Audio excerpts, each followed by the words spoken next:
Let the robo-bodies hit the floor. It seems to be the beginning of the end of everything. All our friends are here. As their stories begin to intertwine, we're going to talk about Bernard's not-so-happy path, how Christina gets everyone to quit like a boss, and William I Am's greatest hits. It's the Watchers on the Couch.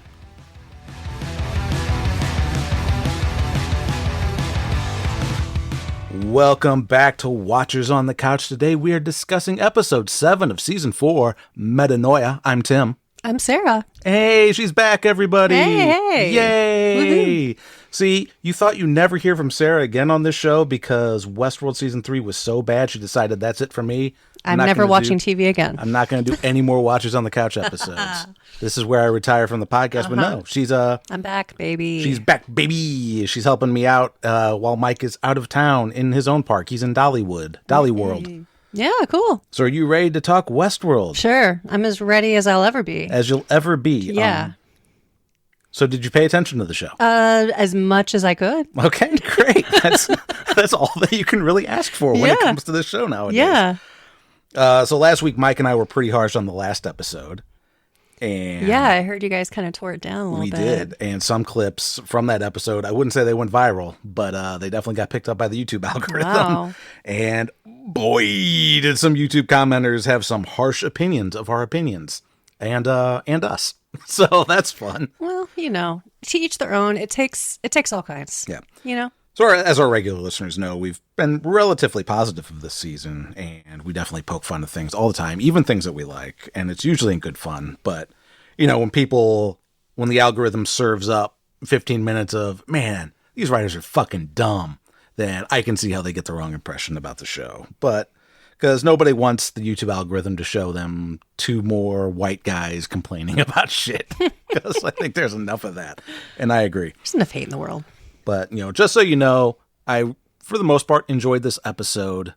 I did have some gripes about it, so hopefully it's not going to be as negative. Well, I'm on the show now, so I mean, that's true. I'm pretty positive in you Not really. You were the checks and balances a little bit before. Yeah. Well, we'll see how it goes today. It used to be.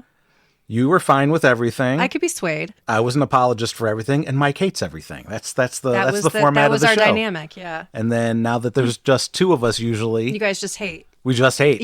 And you feed on the hate. We feed each other's hate, and it's a vicious cycle. So normally we split our discussion based on character plot, but the way this episode played out, all the characters interact at some point. So things we can't really say, here's the Maeve stuff, here's the Bernard stuff. Mm-mm. That's not going to work this time. Yeah. So what did you think of the episode in general? Well, actually, what have you thought of this season so far? Actually, I've been really enjoying it. Mm-hmm. Yeah. I mean, it's not one of those that I can sit. So this is just my personality. I can't just sit and watch something by itself. My brain needs to be interacting with something else at the same time. Mm-hmm. I just, so it hasn't been fully capturing my attention. Right. Like maybe another show that we've been recently watching, Mm-hmm. but I have been enjoying watching it and spending time with you. Oh, well, that's nice. That's been cool. Well, hopefully all you out here listening to us talk about the show and spending time with me. Yeah. Here's my voice. Ooh. Yeah, Mike and I have been really positive up until the last couple episodes. There's been some things that have popped up that were ugh. Yeah. And I really liked this episode. When I saw it, I had 2 gripes with it. And then I started writing my show notes for this episode. And I've been writing my show notes for this episode for 2 days. You really have. Yeah, you've been really intense about it. And I think it's because Mike is out. Because Mike is out. Yeah. And the other thing is, as I'm writing these things, it's okay, this is what happened. And this is what happened. And then I'm starting to think, wait a minute, this doesn't make sense. Mm-hmm. There's a problem here. So hopefully... what kind of things have you So noticed? many things. Okay. So many things. Well, I want to hear. We'll get to them. So it starts off with Bernard and Maeve infiltrating the Hoover Dam facility. Mm-hmm. And we come to find out that it is the storage for the Sublime that Dolores beamed there, which we pretty much suspected that. I thought for some reason that the Sublime was uploaded to a satellite and then that satellite was sent off into deep space. Why did you think that? Because I thought that's literally what happened. I thought it got uploaded to a satellite and then Dolores or Bernard or somebody in season 2 said where nobody can find it. So I just assumed they that it's just out in that's just out in deep space. Whoa. No, I guess I never thought that. I never suspected that that was a thing. Dad, did you think that at the end of the last season when when that actually happened, or did you think that at the No, beginning of this it season? was at the it was at the end of season 2. That's when Oh, okay. that's when everybody goes into the Sublime. And Right, like right. we see Teddy in the field, and I thought it was onto a satellite and just Okay. stored there and like left into space where nobody could get to it. Okay, but at the beginning of this season, when the Man in Black, whatever, he goes to that facility, And says that there's something there that was stolen from him you 8 years suspected ago. that it was the We Sublime. suspected that it was the Sublime. I didn't know what it was for sure, but the only thing that made sense with the Sublime, because Absolutely, he yeah. couldn't access it and he didn't want anybody else to access Right, it, yeah. is what he said. And then come to find out, I guess Dolores in season 3 or something. I get that where blah blah blah. Either way, this is where Dolores sent it at some point. I don't know if that means it's a copy of it or if that really was the only intended destination for it. Okay. But that's dumb because as anybody knows, you should always have a backup of your data. If it's just stored in one location, it's not backed up. And that brings us to our sponsor of the show, Backblaze. No, Backblaze is not a sponsor. So Backblaze is not a sponsor, but they should be. That would have been a good intro or a good segue. That would have been a great sponsor. segue. Yeah. So Backblaze, If you're listening. if you're listening.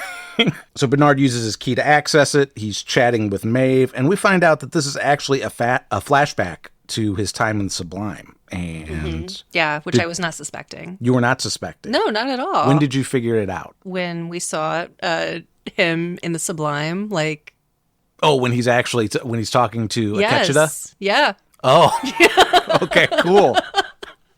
When did you suspect it?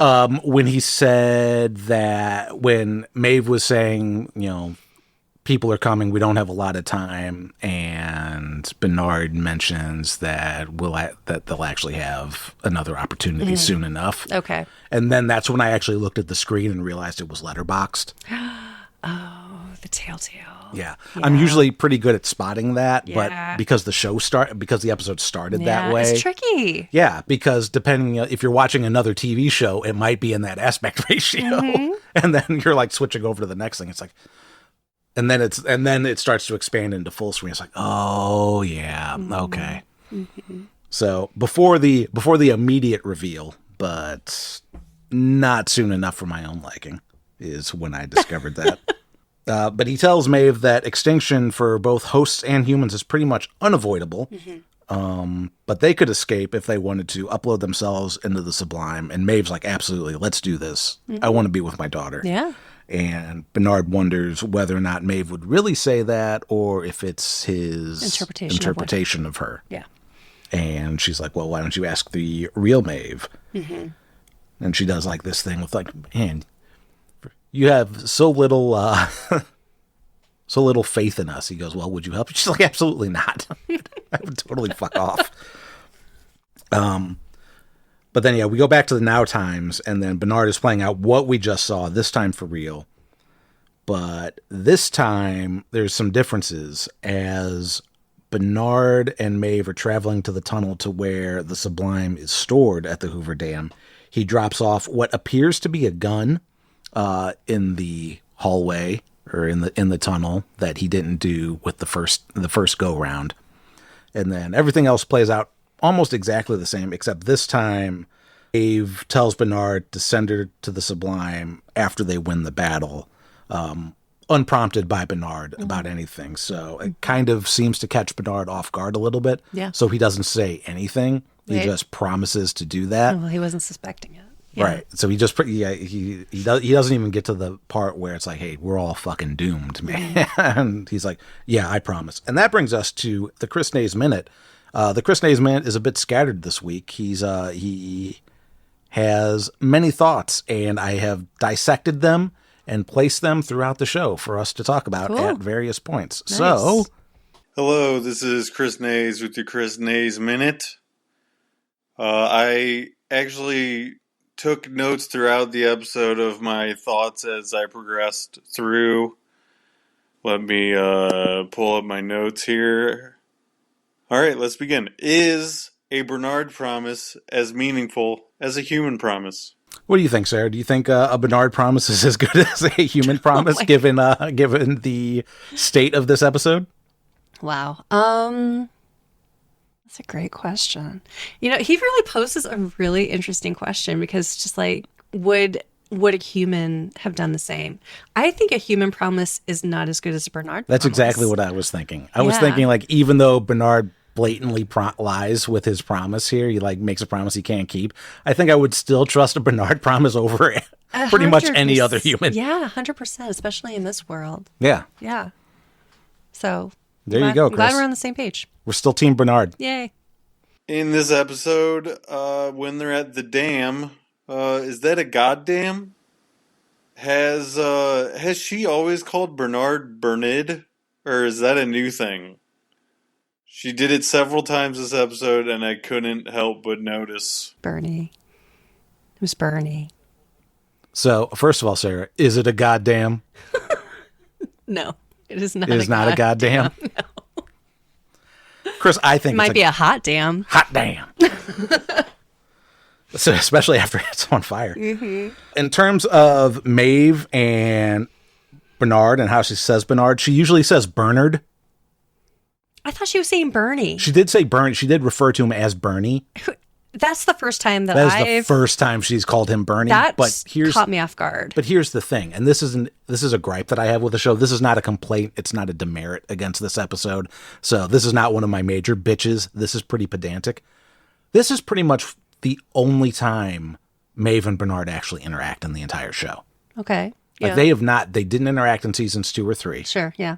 And I don't think they interacted in any way other than maintenance in season 1, from what I remember.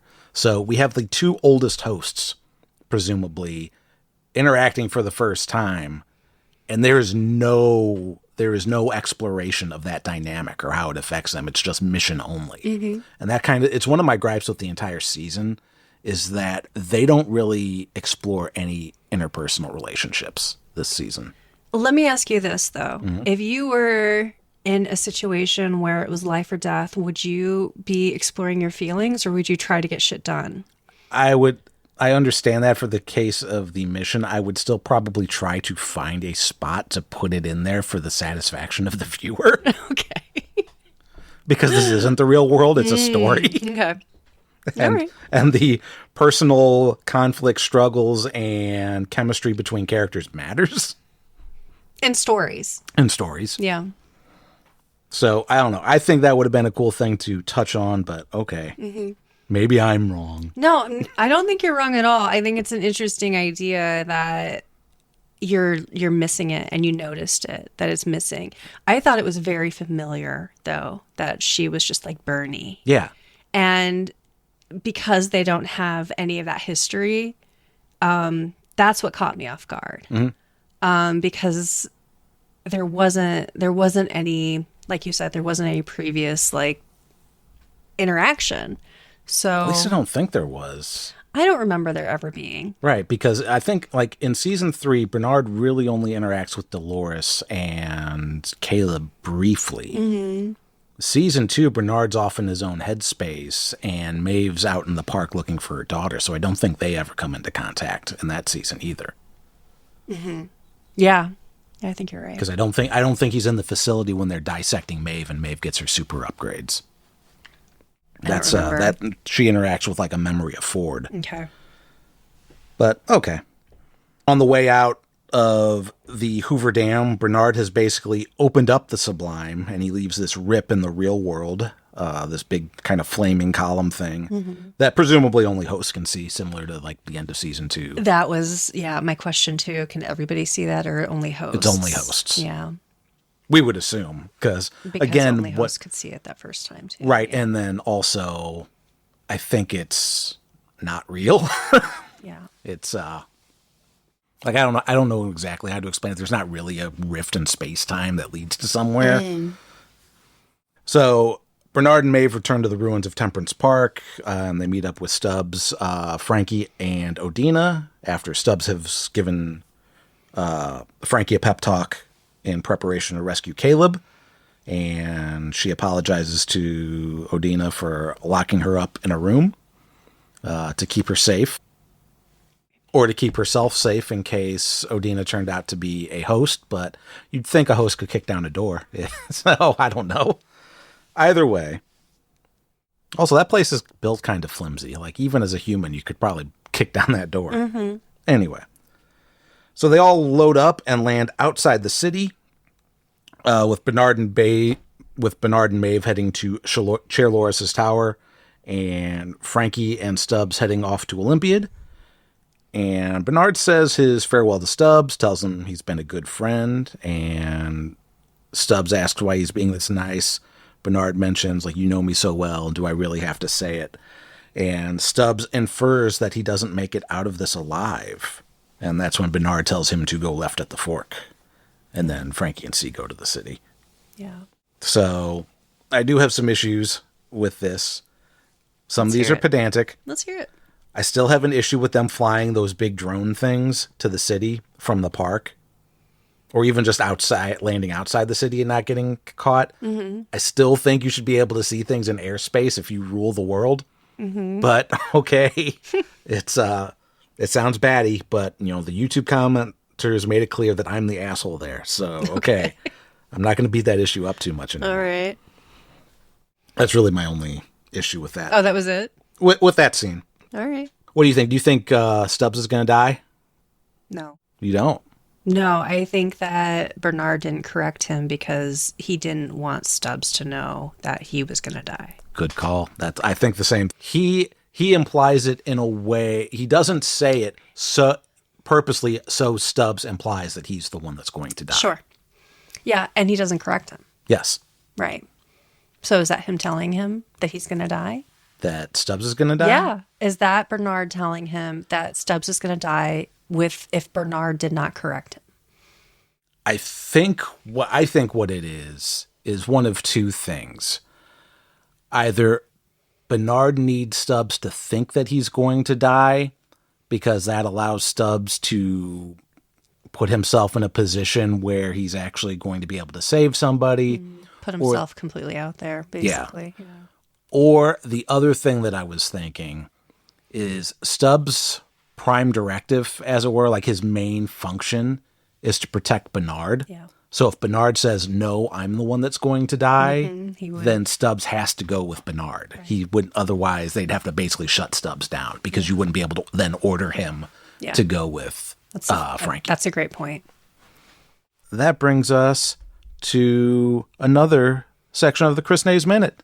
He has a question. Why do robots hug? Why? Yep, that's it. That's the question. Why do robots hug? Is he talking about the hosts specifically? Bernard and Stubbs hug. Yeah. When they say their goodbyes. Yeah.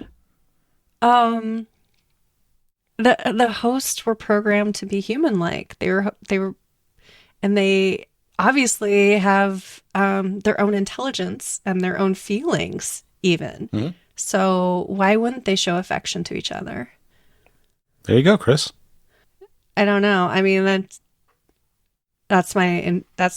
didn't catch me as odd, or didn't seem odd to me that they hugged. I didn't actually. That is not one of my complaints with this episode. This was actually one of the moments I liked best in the episode. Because you see a lot of affection between hosts in different capacities throughout the entire series. Maven, Teddy, and Dolores and Teddy.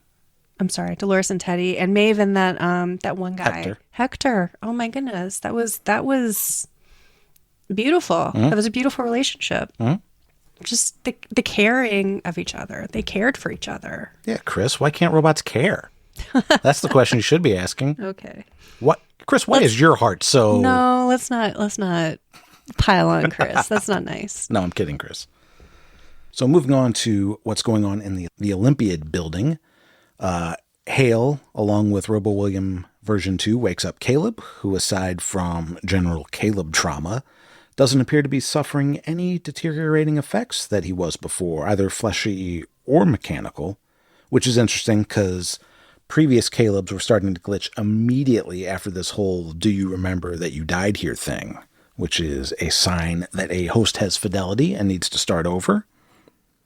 Last episode, I also assumed that this is why his body was deteriorating, and I got a lot of, no, you're fucking dumb on Reddit, and that Hale programmed his body to fail. Fidelity has nothing to do with that, which Mike and I discussed last episode, and then I got some more, no, you're fucking dumb, his body's failing just like James Delos when he failed Fidelity on YouTube. So, you know what? I don't know. There's a 50-50 shot one way or the other, and somehow I was wrong both times.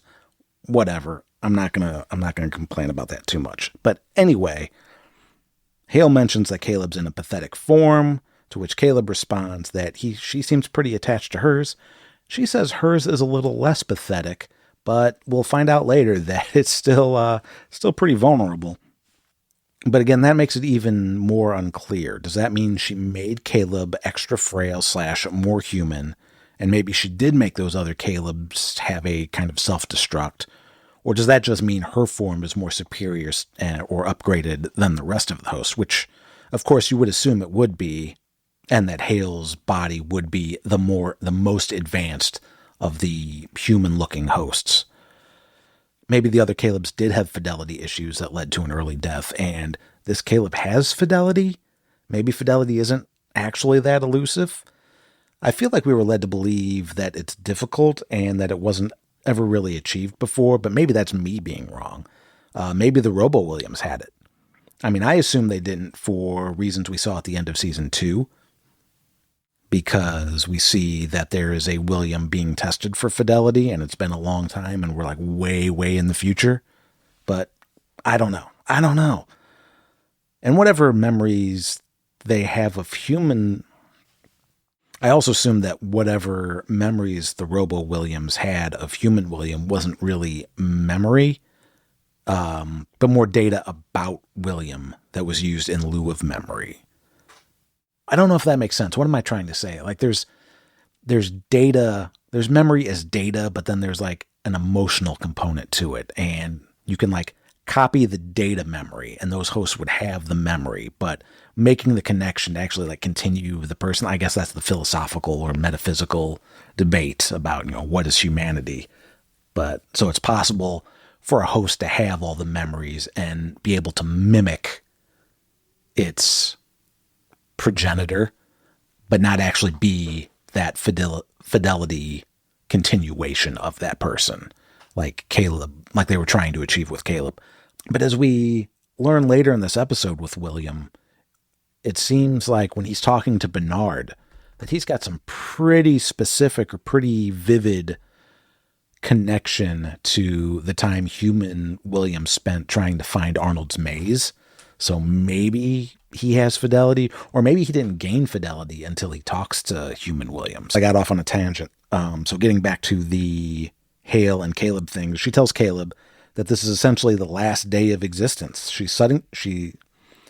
Hale is going to shut down all the cities, which this is the first time we actually get a confirmation that there really is more than one city, which is interesting. We assumed they made it appear, like even in the behind the scenes stuff in Westworld, that the city is the city.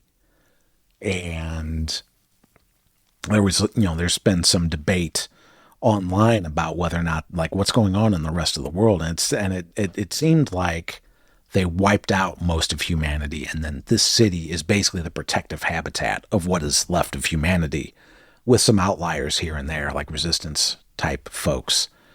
But apparently there's more cities, which I don't know if that means there's more towers, or if that's still the city has the tower, and that tower just broadcasts everywhere. That's what it seems to be, but I don't know.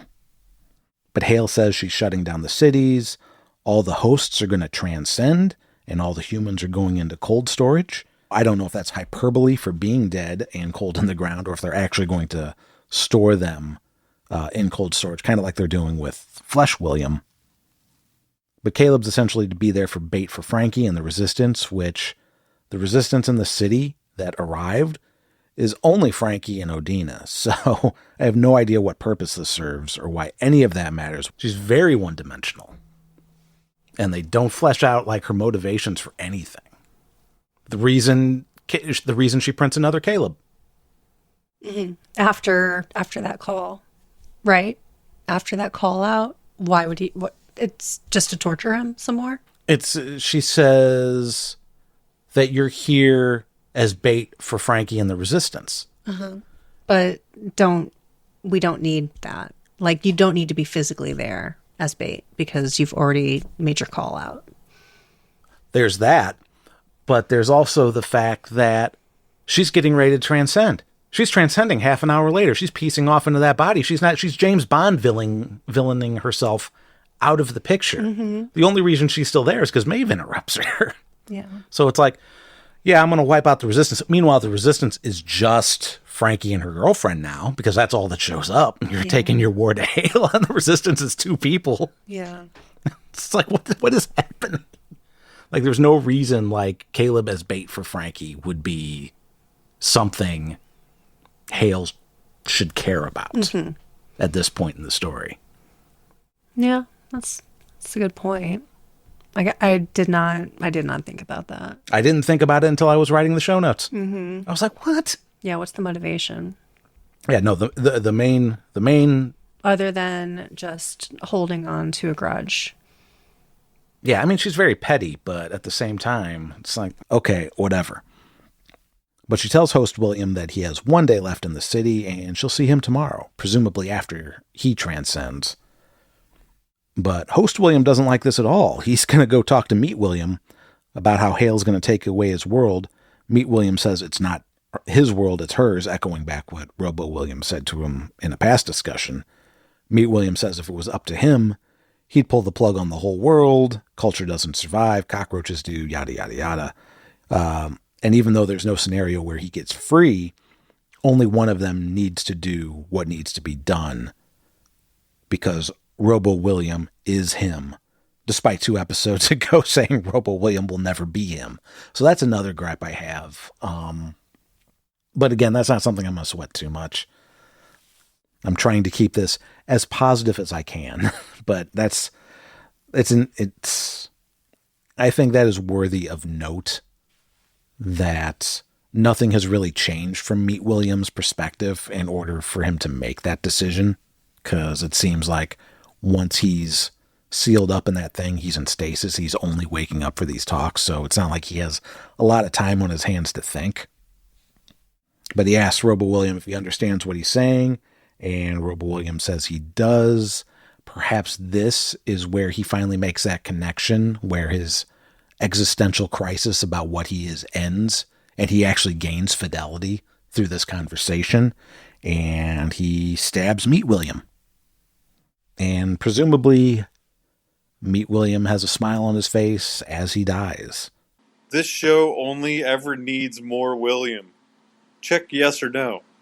That's 100%. I'm actually, after this episode, I'm checking no. Oh, no. Huh. I think it's like more cowbell, more William, 100%. I think we have just enough William. I think any more William, it would suck. I think you need one more William. I think you need a good William. You need a white hat William. You need a man in white. Mm-hmm. What if next season is all Williams? No, that's too many Williams. Too many Williams? Yeah. You don't want to see... That's the spinoff of the show. Too many Williams. No, the spinoff of the show is you have five Williams. And they're all raising a baby together. I was going to say it's Orphan Man in Black. But oh, okay.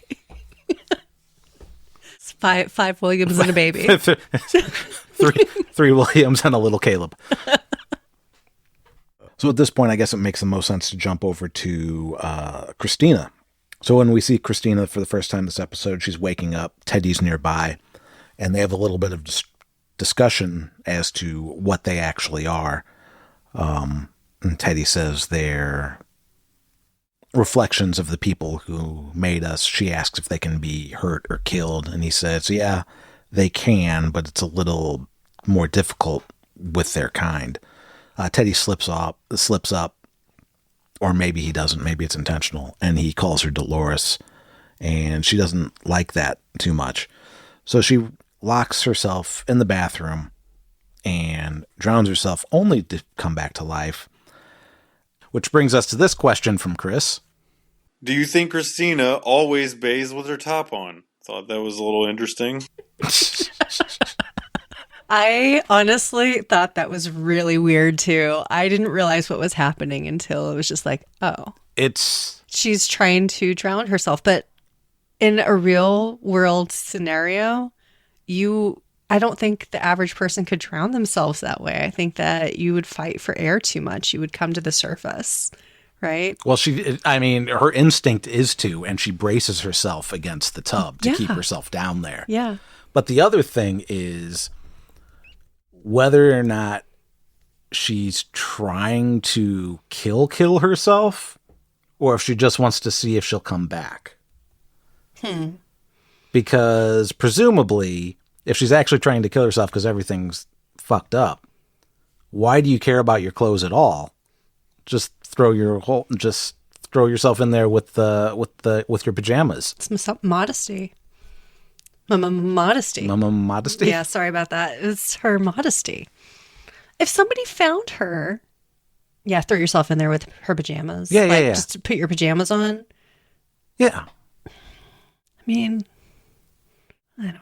What I'm saying is she takes her pajamas off, but she leaves her underwear on. Yeah, I get what you're saying. Let's just keep everything on. Yeah. Like the reason why, Chris, the answer to why she's wearing her underwear is because nobody wants to get nude anymore, which is fine. And they shouldn't have to. Right. Interesting. Also, especially because it's this late in the season of an HBO series, all the nudity is in the first 2 seasons, and then you get nothing. And that's okay. Yes. I think the boobs are to hook you, and then you have to stay for the story and hope the story's good. What if she didn't take her? What if she took her pajamas off because she didn't want to get waterlogged? Like, she's like, well, if I am this thing, I'm going to come back and I don't want to have all my clothes wet. She's thinking ahead. But I do want to wear saggy underwear. What if I do die and Teddy has to come in and break down the door? I don't want him to see me naked. Yeah, I'm with you. All right. That's fine. Whatever. I don't want to be pedantic, and because of a reveal later in this episode, I'm going to look past this. But again, this is actually problematic based upon what happens to other hosts. Even the special ones, they don't tend to just pop back to life after they're killed.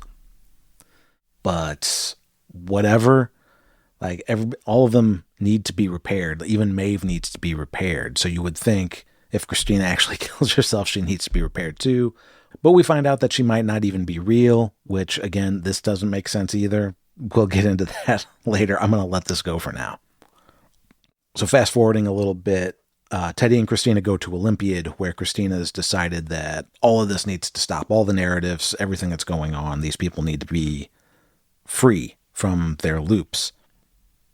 So she uses her power to get people to leave, and as they make their way through the Olympiad building, she passes Caleb locked up and asks who it is.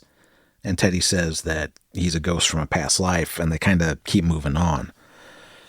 So she has everyone get up and quit their jobs, smash the place up, has the writers delete all their narratives, and she has security leave the building and unlock all the doors, even Caleb's, which comes in handy here. Yeah. Would you want Christina as a boss? You may get vacation incentives. Something to think about. I'm going to save the chair commentary for the end, but that's where some chair stuff happens. Cut it off there. You haven't been paying... Yeah, since you don't listen to the podcast, you don't know the ongoing chair stuff that's happening. Yeah, sorry, listeners. Coming in blind here. But first, would you like Christina as a boss? No. I don't think so. Why not? Free will, basically. Oh, because she's just going to tell you what to do. Yeah. And you do it. Right. No question. Yeah, your vacation time only counts if she tells you to go on a vacation. Mm-hmm. Yeah. I would also not like to be Christina's boss either. Because he's a dick? No, not him specifically. I mean, yes, he is a horrible person, but just also... Oh, because Christina can tell you. Yeah. Basically, I don't really want to know Christina. Yeah. Can we just be Exactly. two ships passing in the night, please? Can we just like not meet ever? Not ever interact? That'd be great. What do you think, Tim? No, I agree. You do? I do. You do not want to be Christina's subordinate. You don't want to have Christina as a boss. I don't want to have it. Like once, if Christina decides to like get rid of her god powers, then sure, she knows what it's like to work in a shitty corporate scenario like Facebook, and then we'll get the benefits, and I'll probably get some more time off. But as long as she can be like, hey, you need to come in Saturday, or you're going to come in Saturday, and I'm just going to be like, I'm going to be here Saturday. And I can't say, fuck off, I'm not coming in Saturday. Right. Then, yeah, I'm not going to do that. Yeah. Am I going to be paid for an extra day? She's like, you don't get paid at all. Oh. Huh. That's the other thing. Yeah. These people don't get money. They're on loops. Right. That's weird. Super weird. Yeah. Uh, Here's the thing, Chris. I don't want to work. Like, I don't want a boss, period. The system sucks. Their system sucks. This system sucks. Can we ask questions to Chris? Yeah, he can't answer Oh, well. because he's not here. I wish that he would have answered his own question. Oh, there you go, Chris. I'm Chris, you have to cur- respond. Chris, you have to respond to your own questions. I'll put out a bonus episode, baby. Can we hear what Chris thinks about it? Because I like the questions that he's posing. Like they're really cool. I'm curious what Chris's take is. I agree.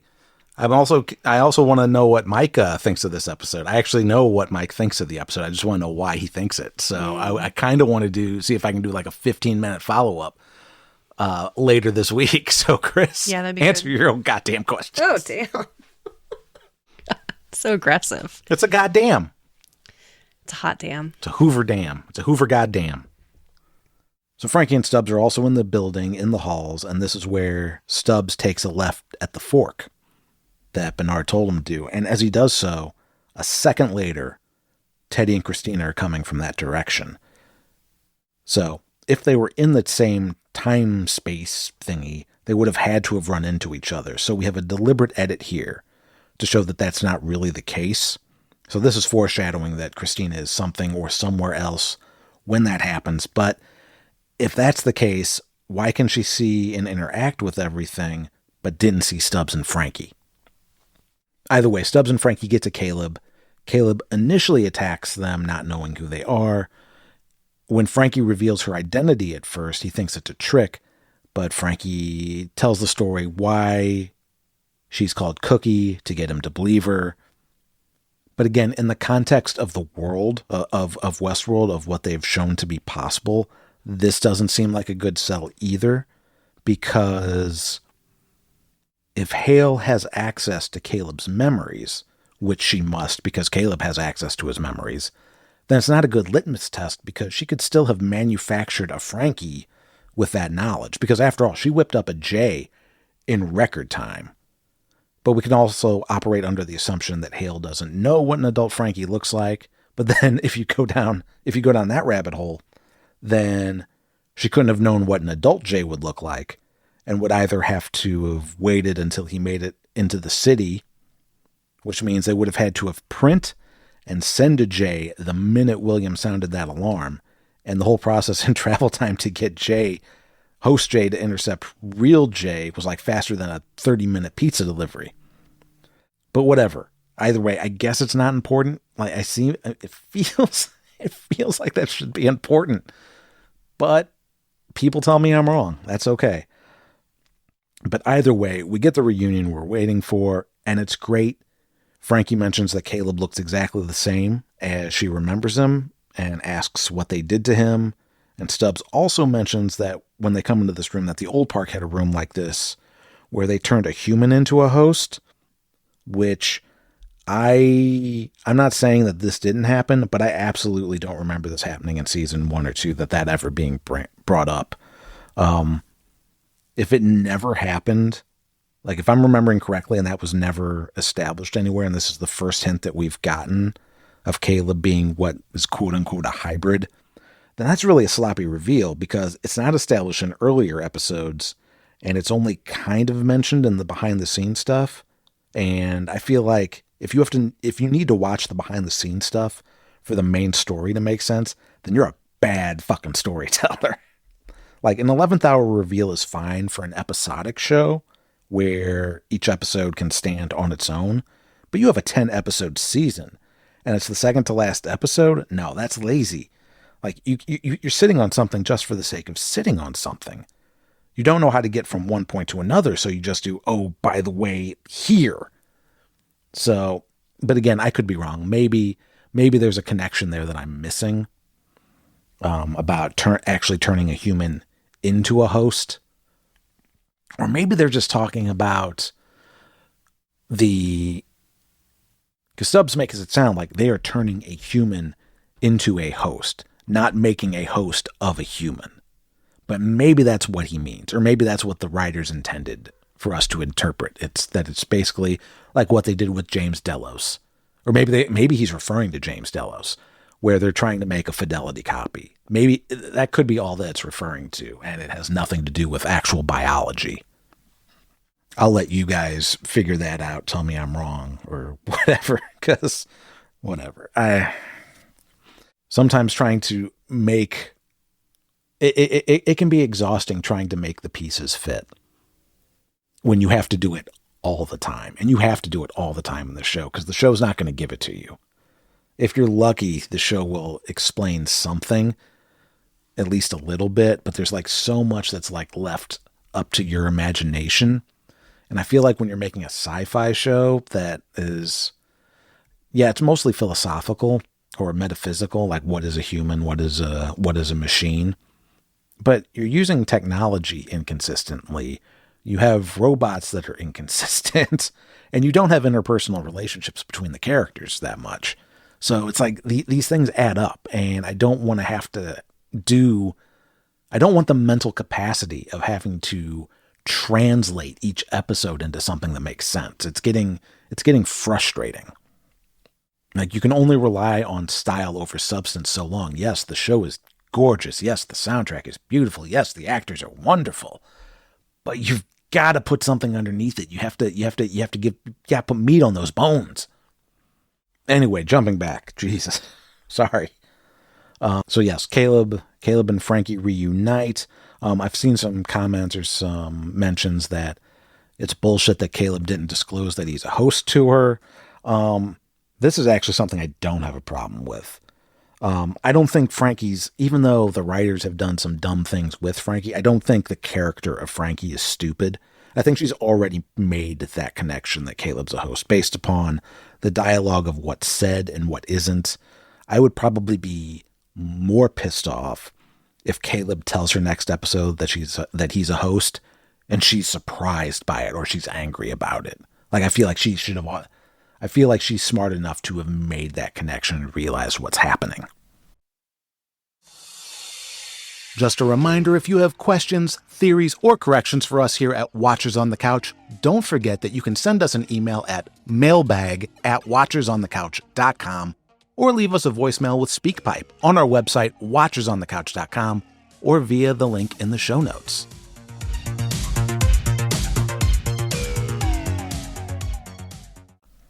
So let's move on to the events at the tower, shall we? Bernard and Maeve get to the tower and are about to split up, so Bernard can get to the top and presumably destroy it. That's the reason why they're here. And Maeve is going to go deal with Hale and provide a distraction.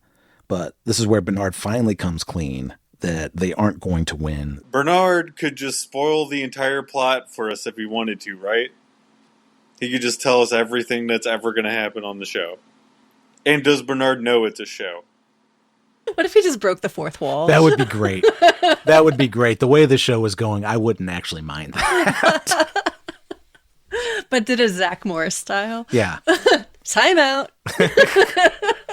You might be wondering how I got here. It is a show. It's called Hey Arnold. This world is essentially fucked, but there's hope for the next one, and wants to know if Maeve will still, stand with him and fight, and which she does. So again, Hale decides she's ready to transcend. This is where we get to see what transcendence really is, as they shed off their forms, and transcendence isn't getting uploaded to some other sublime type thing or becoming pure energy or any shit like that. They're going into actual new bodies. They're shedding their human-like form by getting the back of their heads drilled out and having their brain ball removed and placed into some giant, sleek, white robot form thing. Can we talk about those for just a second? Yes, please. Okay, so why are they like just Why are they like that? Yes. Why is this a thing? Why is this a thing? This is my major gripe. This is one of the major gripes I have with this episode. Do they even have arms? They don't. So how do you do anything? Right. That's so weird. This is the problem with this episode is we've spent like, I don't know, 3 or 4 episodes talking about transcendence now. Mm-hmm. And it's like, okay, what is this? Why is it important? And basically all it is shedding their human-like bodies for whatever Hale thinks is this more perfect form. Mm-hmm. And it looks like an abstract headphone stand from the Sky Mall catalog. Does. It absolutely does. Yes. It is something dreamed up in a nightmare is what it is. This is amorphic. I think that's right. Trying to think of the word. Anyway, it's so bizarre. It's human-like, but it's not human-like. Like the way that the legs moved, it's almost like the knees move backwards. Did you notice that a little bit? Yeah, a little bit. And then no limbs above the torso. So no way to manipulate your surroundings unless you figure out how to do that with your feet, which it did not seem like. It didn't have toes. Did not have toes. So, okay, let's move our consciousness into this form that cannot really do anything that it's unless you're just doing everything with your mind, which would be really interesting. I don't know. It was really odd. It's dumb. Like the whole thing is dumb. Like they never really delve into why this is a desire for Hale. Mm-hmm. And even more so why she would go for the sublime next to take them out and put them into these things. Yeah. And like the big thing, like the thing with going online and reading stuff is that everybody's just trying to justify why shit doesn't make sense in this show. So like the Reddit community right now is, well, obviously this is a stopgap. This isn't their final form. This is what they transfer temporarily before they go on to something else. It's like, no, motherfucker. They said this is transcendence. It's transcendence time. This is what they do. This is what they've been doing. They've been putting the people in this thing, and the body's been falling on the floor, and they go off in this giant Sky Mall guy. This giant Sky Mall guy. That's it. That's all there is. Mm-hmm. That's all they've shown. And since they haven't explained it, anything that you're throwing out there is just as much bullshit as anything I'm saying. I'm going by what they're showing. So yes, that is dumb. So there's Hale about to get deballed when she's interrupted by Maeve. And she makes some comments about how it doesn't seem like any of the other hosts want to join her. And despite all her anti-humanity, like pathetic form sentiment stuff, she's still wearing her scarred skin. She's basically no different than the rest of them. I honestly thought that the robot headquarters was pretty weird, but if it all just led up to it being a setting for this fight scene, then I'm okay with it. Everything's fancy, for sure. Mm-hmm. Like, yeah. And it's one of those things, why does... It's interesting because obviously this whole thing was built after Hale took over the world. Sure. But Hale hates humans and hates human things. It's interesting that she gives a shit about like things that'd be aesthetically pleasing. Is that human only? Is that a human trait? Well, I only have that to compare it to. Because is there who else am I going to ask? Are there other animals in the animal kingdom that like aesthetically pleasing things? People. There's plenty of creatures that make intricate like homes and things like that, but Hale needing a 30-foot round room with a red orientation thing of a map. It's like, well, how much space does a robot think they need? Like, just Do you think I think maybe it's more about power. It's more about control, right? That's what it's all about. So you can't give that kind of scale, that kind of visual scale of power if she's in a freaking mop closet, you know? there is a closet and you open it up, it's Milton from The Office Space. I believe you have my stapler. No, you're right. And it obviously, it's a story and it needs to be visually appealing. There's a lot of visual appealness to Westworld. It just doesn't always have the story to back it up. It's lazy story writing. There's a lot of lazy storytelling in this episode. The other thing that really ticked me off was we have Hale and Maeve facing off. Yeah. To which Hale says, I thought about digging you up myself, but I came to the conclusion you had nothing left to live for.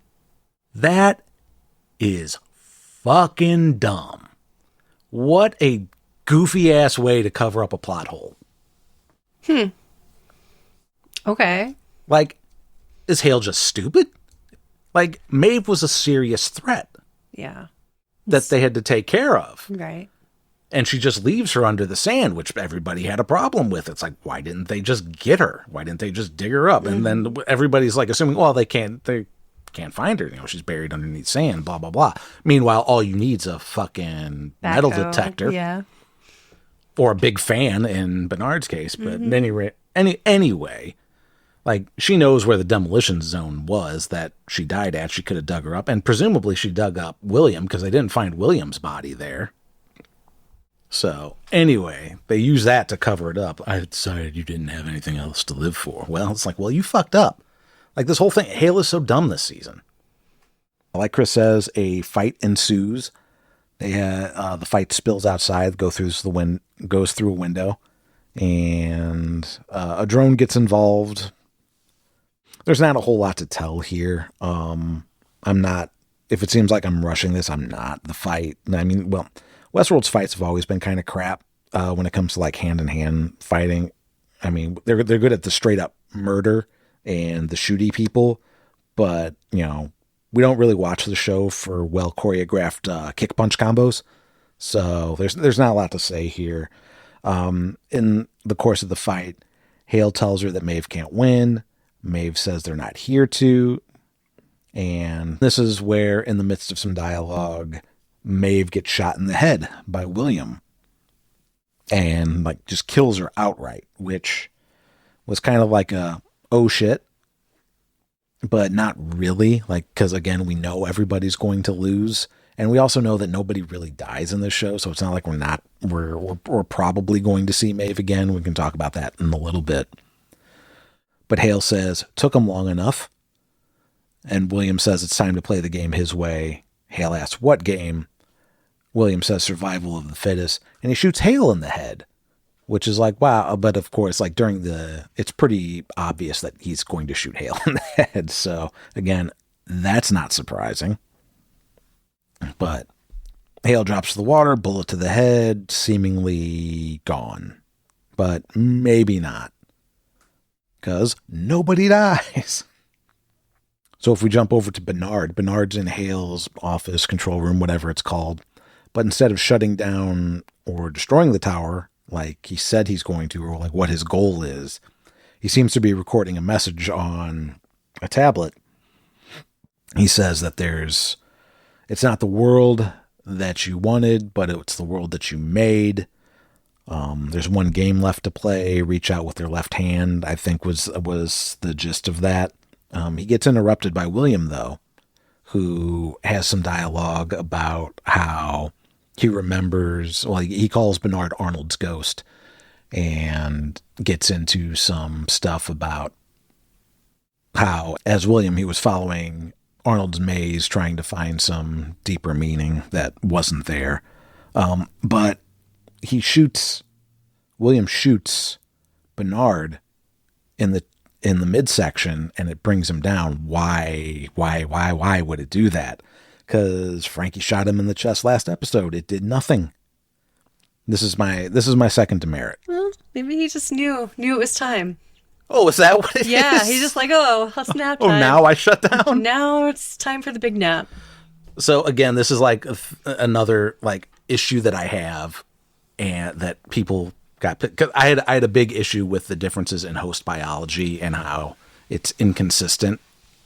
And I thought the previous episode with the Caleb stuff was really bad for that. And again, it's people saying that, you know, I'm too pedantic, and then they're going back, and then today it was, well, William's gun hits harder than a Glock. It's like, fuck you. Okay, so they're arguing for the logistics of the actual mechanisms within this world. Yeah. I'm arguing that it's like that to drive the story.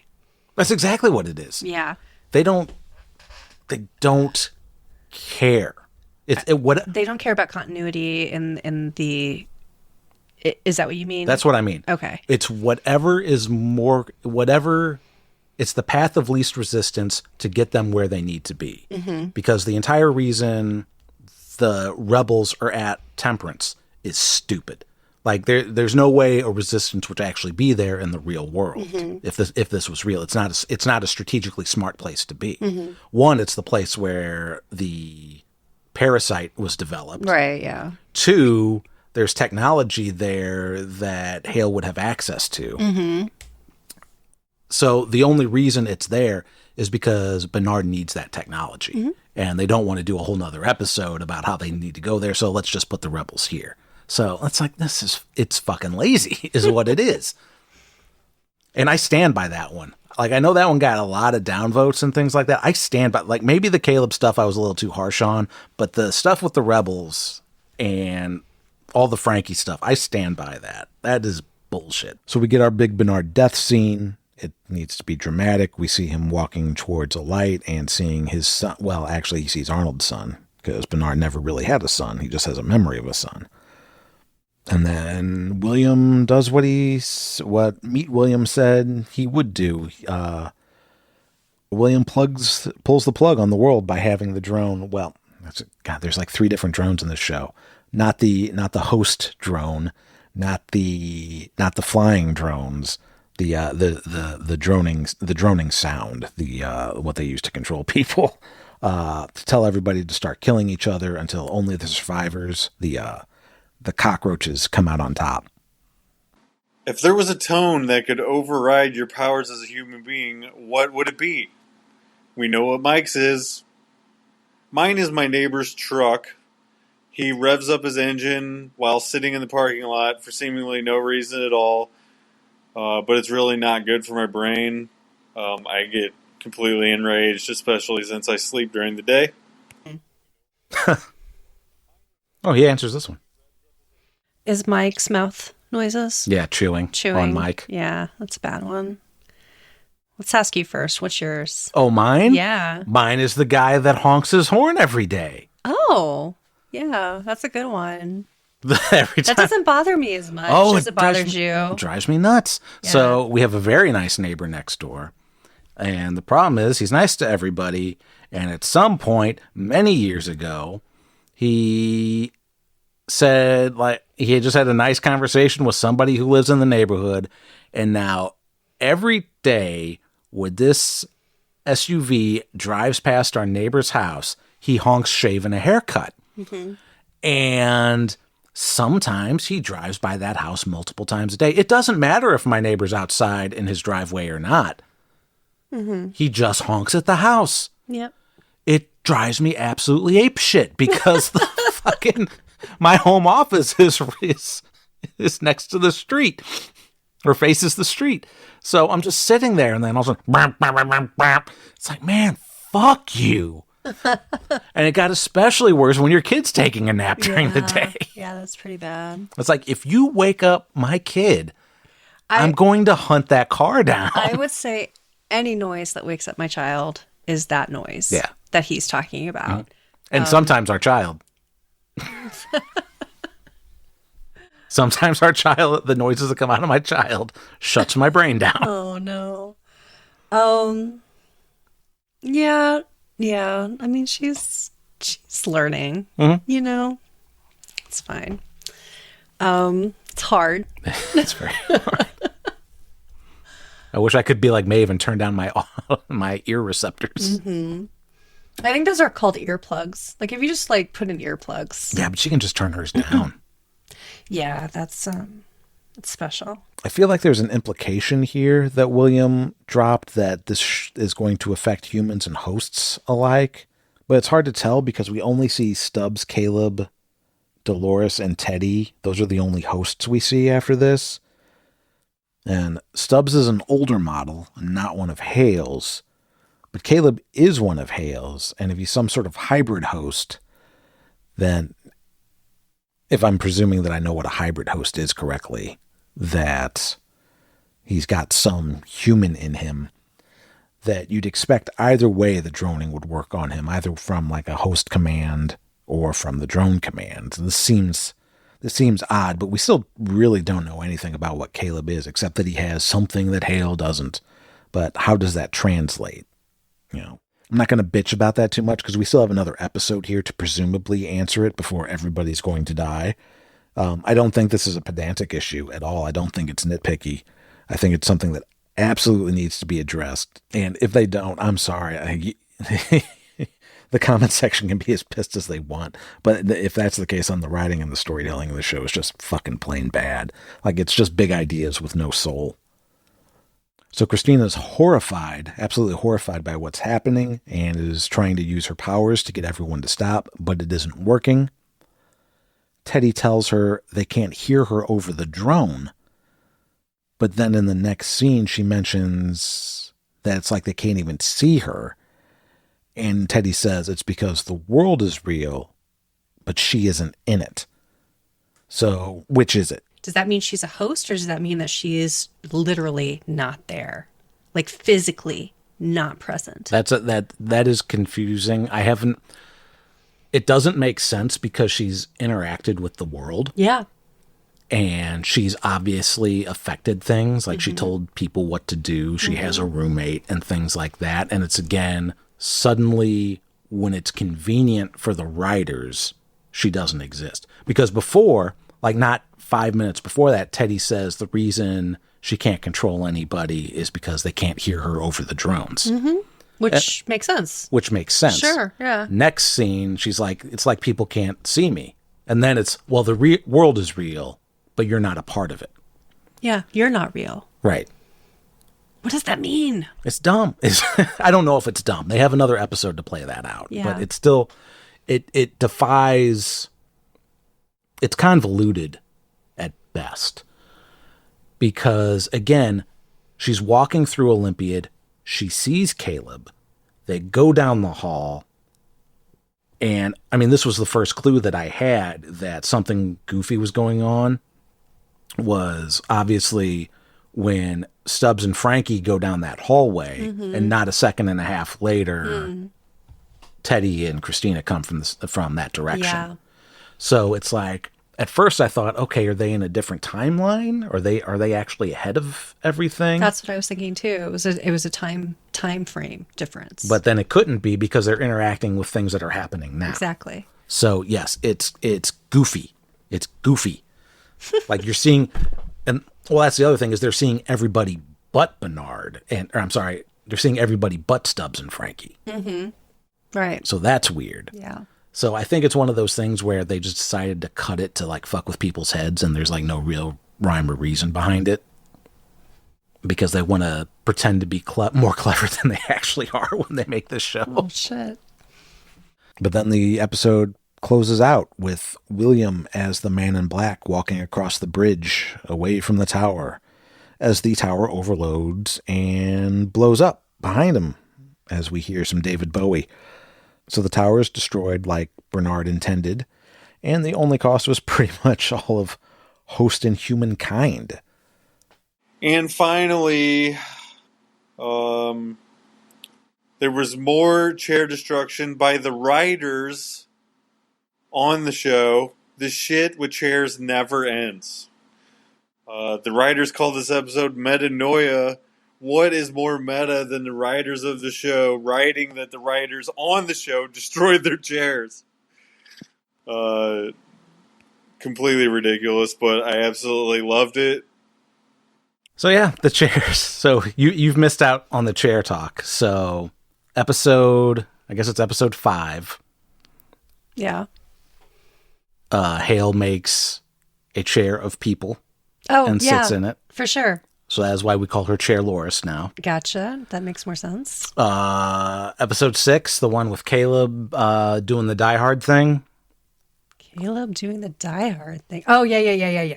Mm-hmm. She gets really mad at Caleb and she throws her chair. Yep. Okay. And then this episode, The chairs. they smash everything with chairs. Yeah. It's good instrument destruction. Apparently. We're going to find out the chairs were the enemy all along. The chairs are the ones that were actually controlling everyone's brains. The giant Sky Mall bodies that Hale wants to upload into are actually Sky Mall chairs. So who do we think? So Bernard leaves a message on that tablet before he gets killed. He's not shutting down the tower. He's leaving a message. Mm-hmm. And it turns out that William's the one that destroys the tower. Mm-hmm. So he's leaving a message like, this is the world. This isn't the world you wanted, but it's the world you made. Yeah. Reach out with your left hand. There's one more game left. Who do you think he's leaving that for? I originally thought it was for Christina/Dolores. Mm-hmm. And I still kind of think that, but I'm very confused as to you're not really here. You're fake. I'm suspecting that he's actually leaving it for William. Really? Yeah. Why? Because William's the one that's creating the new world. Okay. This isn't the one more level of the game too. I mean, like, but it was always it's either William or Dolores or the new version of Christina. Mm-hmm. It's got to be one of them because those two were the original players of the game. Yeah. Right. Mm-hmm. Yeah. Okay. I guess it could be William, but I don't see how that's going to play out. But we don't know yet. Yeah. So we have a meta spoiler here, and I call it a meta spoiler because it's not something you would pick up from the episode itself. Okay. This is from the next on, and so we see in the next on that one of the drones is carrying Hale's body. Oh, okay. And then we also see a scene where there's a hand with a fingerless glove holding what appears to be a control unit, a brain ball, whatever you call it. Mm-hmm. And that Pickerill. Yeah, that fingerless glove thing looks a lot like what Tessa Thompson is wearing in these interviews in the making of Westworld. So damn. So Tessa Thompson. So it seems like Hale is not dead yet. Damn. Or whatever. So the question becomes then, do we think this is truly the end of Bernard and Maeve? Probably not. Nobody dies in this fucking show. That's true. Come on. I could go either way with the Bernard thing. I think Maeve for sure they're bringing back. The writers are so in love with her that they put her in things at the expense of other characters' stories and other characters' agencies. So it's like you had a perfect opportunity to make Frankie look like a total badass by killing Jay, but instead she looks completely ineffective and Maeve saves her ass instead. Mm-hmm. So that was stupid. This could be the end of Bernard. Because they make such a big deal about him dying. Yeah. And maybe he dies, but he comes back.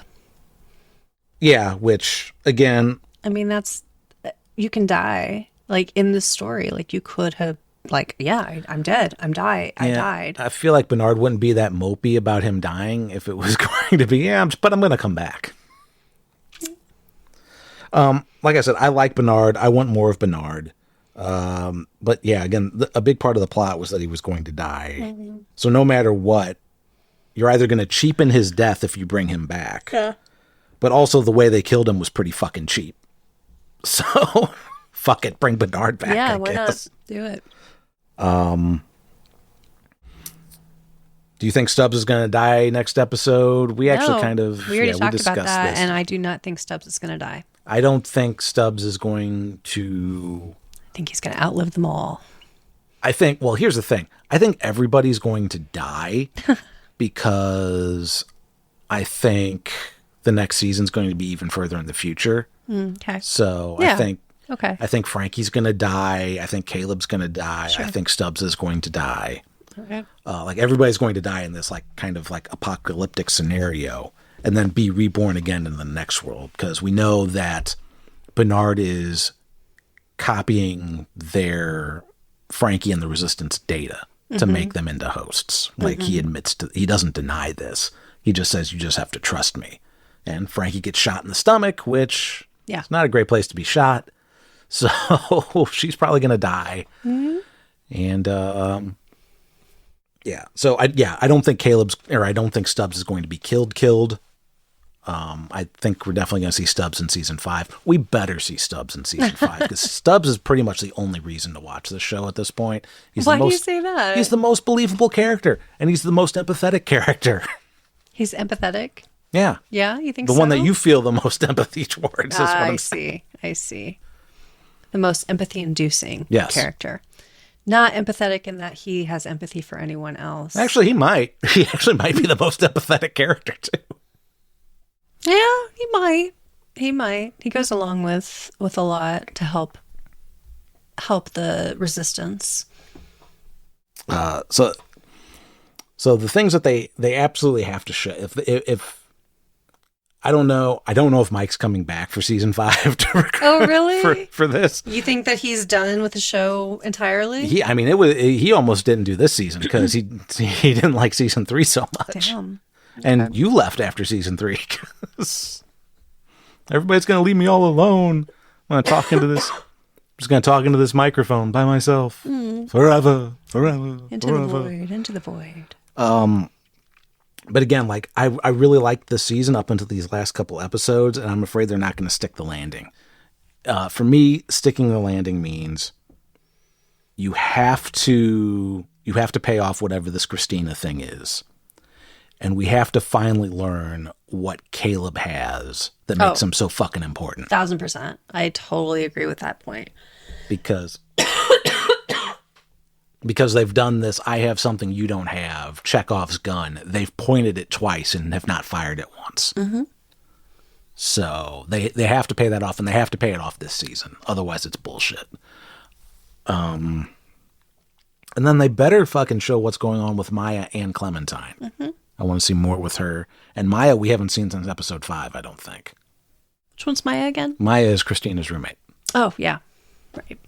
Well, maybe she never existed because Christina isn't real. Shit. I mean, my theory was definitely that Teddy wasn't real. Mm-hmm. Because I thought Christina was real and Teddy wasn't real, and Teddy was just a manifestation in her mind. Like Maya is too. Maybe this whole show is. Maybe it's all just a bad dream. That's going to be hilarious. Not in a good way, but I bet they would do something like that. Yep. I bet they would say this whole show's been a fucking simulation. It's all been in Bernard's mind the entire time. It's all been on Ford's mind. We're going to see Anthony Hopkins smoking a cigar. No. And no, it's all been in his mind. And you see him back at the, forgot the name of it already. Oh, The Sublime? The Sublime, yeah. yeah. Oh, yeah, I'm talking about the entire show. Like the entire series is a simulation. Yeah.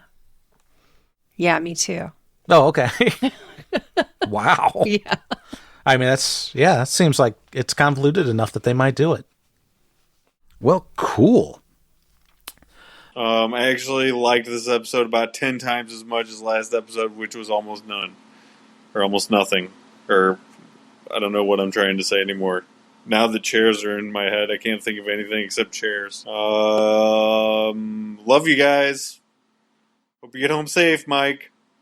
Chris, we love you too. And thanks so much for your contribution to this episode.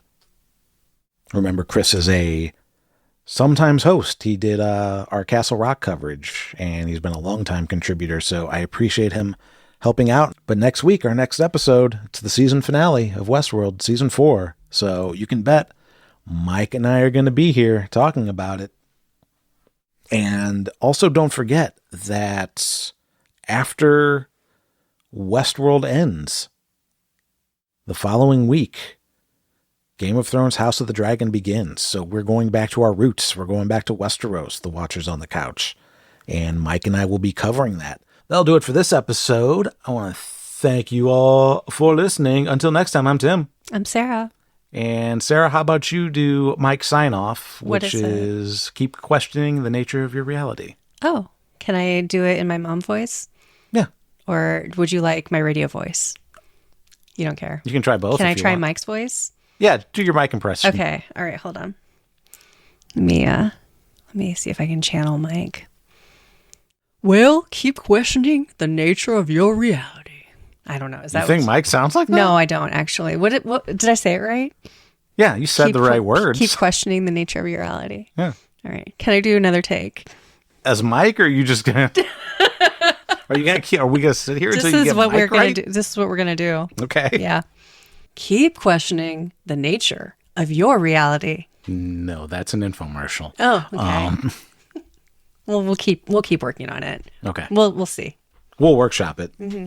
By the end of next episode, you won't know where Mike ends and where Sarah begins, which is going to make our relationship real fucking weird. Yeah, that'll be cool. Yeah. Sounds great. But in the meantime, kick a chair.